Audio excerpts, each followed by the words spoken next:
What's happening, everyone? It's your boy Chris, and I'm back with another tutorial. And this one is going to be very, very, very similar, albeit different, to my visual novel sprites tutorial that I did about a year ago. The key differences for this kind of sprite model is that we're going to be building in some functionality to change the pose and change their clothes, which I didn't go over in the last tutorial because I don't know. I said I would get to it, and then I didn't know I would get to it about a year later, so that's my bad. But I figured one way we could start off this video is by me sort of showing you all of my layers and how I group them and sort of what all is going on in this picture. And then we'll hop over to a new canvas, and then we'll sort of create one together, and I'll time lapse the boring stuff, and so you guys can just see like the process, and then then you can go take this workflow and then apply it to your own stuff. So yeah, man. Okay, so essentially, like the last visual novel sprite video, we're going to be building from the ground up. So instead of drawing the clothes directly on the base, we're going to draw just the base itself. And obviously you need to have like underclothes, unless like you're doing some NSFW visual novel, which, hey man, if you into that, do your thing. I'm not judging. I'm not judging nobody. But yeah, what you want to start out with is you want to have like sort of your base model. So this can be just the body. You can also split off the head to have like head movements as well, but I'm not going to go over that, but it's the same kind of concept. But anyways, you want to have something like this without the arms attached, and because we're going to be building the arms on top of this, so we're going to be able to move her arms if we want to move them. So let's go over to arm movements real quick and click on arm 1, and whoops. And arm 1 looks like that. So that's like the first pose for her. And then I have an alternate pose, which is this one, where she's a little bit more closed and shy, right? So anyways, going back to the base, let me just hide this because again, we're not there yet. The base is basically like what the sprite is always going to look like, no matter the pose, no matter what you do to it. There's always going to be like just sort of like what she has on, or like what direction she's facing, right? But we want to have some modularity into this sprite. So what I have here is sections, and again, we have the mouth movement, we have the arm movement, we have the mouth, we have the eyes, all that jazz, and we even have like the top hair. So the reason why I split the hair in two, and again, we're gonna get into all of this, is because if you have longer hair, this back part of her hair can go behind the clothes. So if I want to have a shirt, it'll be able to like show through behind the shirt, as opposed to like clipping through the shirt, and then the top hair is supposed to clip above all of these other elements. So that's why it's at the very top, and that's why this shirt is showing underneath the hair right here. And so it's a jacket and pants, but if your hair went all the way down to the pants, you'd be able to see it too. But anyways, this is essentially like how we're going to be building it. And then what we're going to do is build the clothes. So then the clothes, she has her shirt, she has her jacket, she has her pants, right? And those can sort of be interchanged. You can sort of create different outfits with that, if depending on what you want to do. But that's kind of how we're going to build this. This is kind of like what we're going to be doing. Again, it's nothing too insane. It's not hard to do it all.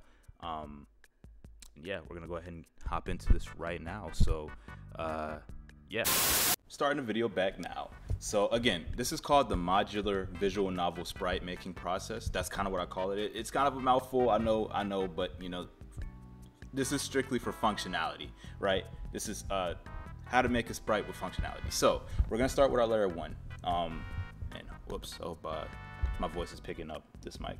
And I'm gonna, again, it's gonna be real scuffed. You already know how we're gonna do this, but again, functionality. So, okay. All right, so let's just assume that this is our base, right? So we have our line art for our base. I'm just gonna go ahead and reference layer this real quick so we can get something going. And there we go. Group those two. This is our base. Awesome. This is our base. So from this step, right? So if we look at our last example, or what I put on the screen previously for what a base is, this is going to be like your central like unit, right? So everything is going to sort of play off of this pose. So you want to have a pose that is neutral enough to where it can sort of morph into different poses if you want to make it morph into different poses.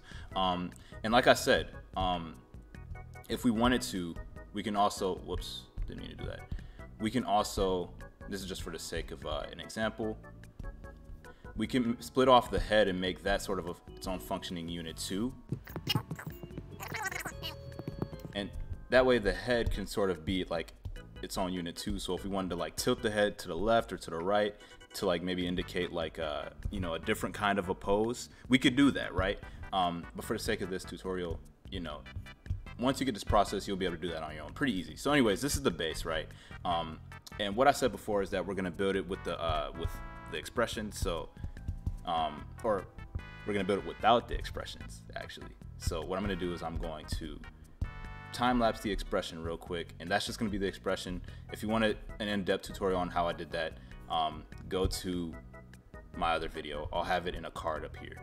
But yeah, this is our expression, and I'm just going to leave it at that because this isn't the point of the video. So yeah, we got our expression. So there we go. Now we have this. Now what we really want to start building is the arms. That's kind of the next thing I want to do, just because that's a big point of this video. So the arms usually go on top of the base. And you want to have it to where like there's a blend point with like the shading. So for an example, I would just shade this. So let me just take this color. I would just shade this very lightly, just so you guys can get where I'm going with this, right? Nice. See, anybody can do art, man, even me. So we have our shading here, and why I did that is because it's going to be really important to connect the blend parts, the blend zones is sort of what I refer to them as, when you're doing the modular arms. You want to make sure that the blend points are matching. So that's why I usually like sort of blend those in together. So like what I'll do is let's just draw the arm now. I don't need to name that right yet. Let's just draw the two arms and, you know, disregard the actual art, guys. You have to like look at what I'm trying to teach you at face value, not the artistic value, okay? Not the artistic merit. I'm just gonna flatten this so I can see it a little bit better. All right, dope. Just get this color, and then we're going to color our arms in real quick.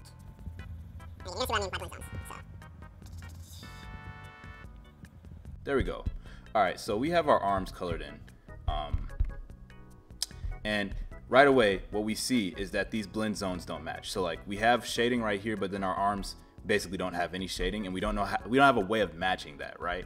And the way I do it, I want to go back to your shade layer, and let's just call this our shading layer, just so we don't get confused. It's good to name your layers if you don't know what you're doing, but I've done this so many times where it's like I just know. I just got it like that, man. All right, dope. So we want to make sure we know what our layer information is. So this is on a multiply layer at 60%. So we want to make sure that when we're shading our arms, we're shading in the exact same layer mode, exact same opacity with the exact same color.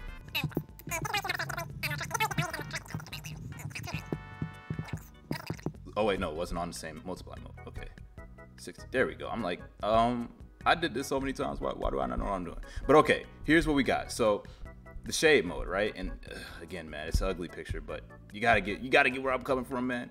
But notice how the arms, they match, and that's because our layer information is the same. So we have a multiply layer at 60% opacity for our arms, and then we also have a layer mode at multiply 60% for our base. So it works, right? And because we have these clipped together, it won't overlap or anything like that. So dope, we have that, we have our shading, and it connects, right? So the next step is to just go ahead and group this, and then let's just name this arm 1. Actually, arm position 1. There we go. And yeah, this is our first arm position. So if we take this off, it's the base. It's the base. It's just the base, but it connects. So that's dope, right? So now we want to do like, let's say one more, right? One more just so it's just to top it off, right? So I'll probably time lapse this one so you can sort of get where I'm coming from, but you probably get the concept art.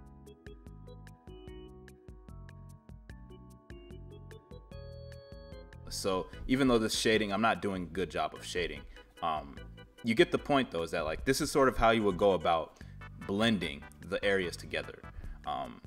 And you know, if you have a painterly style, it may be a little bit easier for you to get, you may be able to sell the blend look with multiple colors, versus if you're doing cell shading, you have to be really, really precise. But more or less, this is what you're gonna do.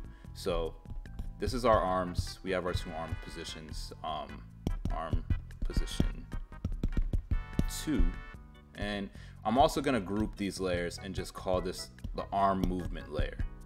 So just so we have like, we have our layers organized. You want to always be organized. So we have our base and we have our arm movement. We have arm position 2, arm position 1. So nice. Our dude, he has some functionality. So this is, you know, like the functionality part of it, right? So now we're gonna get into the hair real quick. So the hair, there's 2 parts to the hair depending on if you want to have like, you only have to do 1 step if you have a character with short hair or no hair, but you have to do 2 steps if you have a character with long hair. So we're gonna go about this in a way where I'm just gonna assume that everyone has a character with long hair, because you're gonna want to, you know, do that, right? So let's give this character some crazy hair. So I'm going to you know, color in some hair. Say for the back part, we're gonna lower the color a little bit, so it's a little bit dark purple. You wanna make sure the back part of the hair is behind the base. So let me just real quick name the top hair, bottom hair. And this is really only for longer haired characters, right? But you wanna make sure that this is the case. So now when we color this, let's just put this back here. So yeah, my dude has really cool hair, man. All right, so this is kind of like how you want to have your hair structured out, mainly because when you get into clothes, you want the front part of the hair to sort of lay on top of the clothes, and you want the back part of the hair to be behind the clothes. You don't want the back hair to clip through the front of the clothes, right? So that's kind of like why you have the 2 sections of hair for the front and the back. And of course, you know, this means you can also shade it, and you know, you can do all sorts of things with it. I'm just going to assume that everyone knows how to shade hair, or like knows how to do their own thing with hair. They want to do it like that. But yeah, this would be how you want to structure your hair. So boom, there goes hair. So now we're going to get into the clothes, and I'm only going to do the shirt just so you get the point, and because we also have to do something with the arms when we want to get shirt movement in correctly. So the way I do clothes is I actually, you know, make sure that the arms are not, you know, clicked on. So and it may be easier to toggle the hair off too, just to you know, keep yourself focused.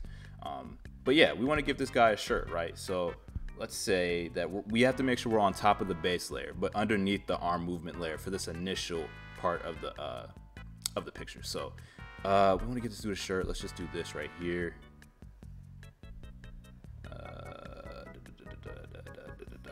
All right, nice. Wow, that didn't go how I wanted it to go. There we go. And we have our shirt here. Whoops. I want to get rid of that. There we go. We have our shirt here, and again, all the rules apply. You know, you can shade it, you know, make it however detailed or not detailed, you know, whatever you want to do with it, that's fine.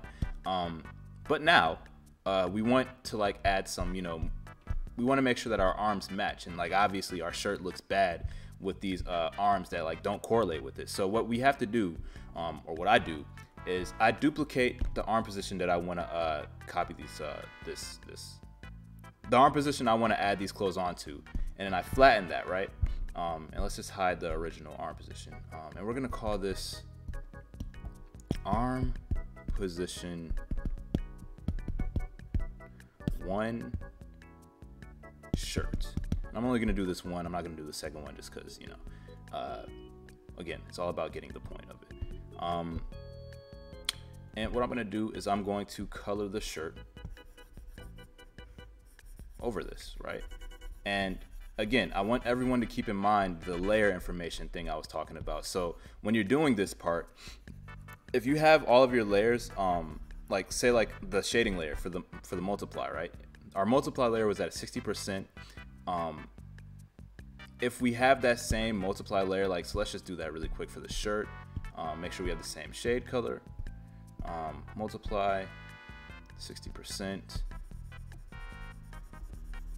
You can shade the shirt, and it'll only shade up to like that, the part where you colored it in. So, you know, keep that in mind, right? But, you know, again, you can also go back to the original shirt and then you can shade this and it'll match. All I'm trying to get you to understand right here is that if you have your layer information matching, then it'll usually work together, right? So let's just do this. It'll work together for the most part. So again, this is like bad shading, but again, it's just getting the point of this. So we have our shirt movement in. So let's just go on ahead and combine these 3 layers: the shirt layer, the new arm position that we duplicated, and then the shading.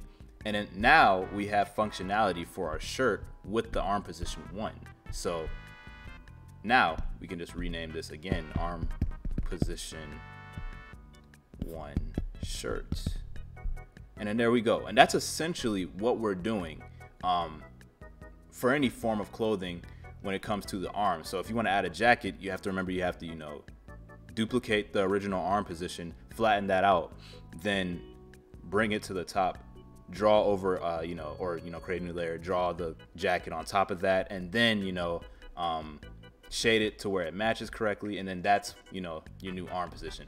And again, like if you're a painter, there are some steps you can omit and some steps you can skip just because you can blend stuff easier, and like because you're not using an exact color every time, or you're not using the same color every time, you can sort of like, you could cheat a little bit, but I know a lot of people are just gonna want to cell shade. So yeah, this is sort of like if you're just cell shading it. But yeah, this is sort of our sprite with modularity, and I'm just gonna go ahead and group this shirt and then name it shirt. And this is essentially how I made the other sprite. So let's go back over to it really quick so I can like show you guys everything and make sure I got everything too. So yeah, again, the eyes and the mouth, we already went over that in the last tutorial. Again, what we learned on this tutorial is we have to do the top hair, the bottom, and the underneath hair, and the underneath hair has to go below the base. So what I did, just a quick tip, is what I did is I actually colored in the hair all together. So actually, let's go to edit assets really quick, because that is something I probably should talk about in this video before I hop off. The extra hair. So I did all of the hair in one go, right? So this is the hair that I drew. And then what I did is I ended up just splitting it. So I ended up combining it together. Sorry, I know this looks a little crazy, but I ended up combining all of the hair together, duplicating that, and then I would do this. I would go right here, assume I'm on the hair layer that I just duplicated. I would pick a point where it would be okay to like for the clothes to clip on top of the hair, right? So I picked this point right here, I think, and I just made sure that I got all of the top clothes or top hair selected, and I copied that, and just assume I have the hair layer selected, and then I pasted it, and then that gave me this up here. That gave me this top hair, right? And then the rest, I just ended up, it gave me the bottom hair, or rather, after you could just do the same thing at that same point, and then that'll get you your underneath hair, and then that way, the hair here is gonna show behind these clothes, and it's at a good point because, if you have a jacket, it's not gonna clip through the jacket, whereas if it was on top, it would clip through the jacket. So, again, I hope that's not too confusing. I know this isn't gonna apply to every character. Some people, probably all have like Leslie has a very unique hairstyle, so it's like I feel like I need to explain it a little bit more. But yeah, that's essentially what's going on here. But yeah, that's kind of the tutorial. So again, you can once you get this process down pat, it's like there's like infinite possibilities, man. You can do so much with it. This sprite is actually for a story that I'm working on, and again, I'm gonna go more in depth about that in a later video, but I'm really looking forward to telling the story. And again, like I think this way of making a sprite is gonna help a lot more people, because you'll be able to do a lot more with your sprites. You'll be able to be a lot more expressive with them. So yeah, I hope this video helped you out, and if it did, leave a like, let me know. And if it didn't, let me know what I could do to improve. Maybe I can go in depth a little bit more on one topic that I may have discussed in this video. I don't know. Just let me know. But I'm going to go ahead and hop off. I hope you guys enjoy the rest of your day, night, or whatever. And it's been your boy, Chris. And I'm out. Peace. Find your dreams come true. Find your dreams come true. And I wonder if you know what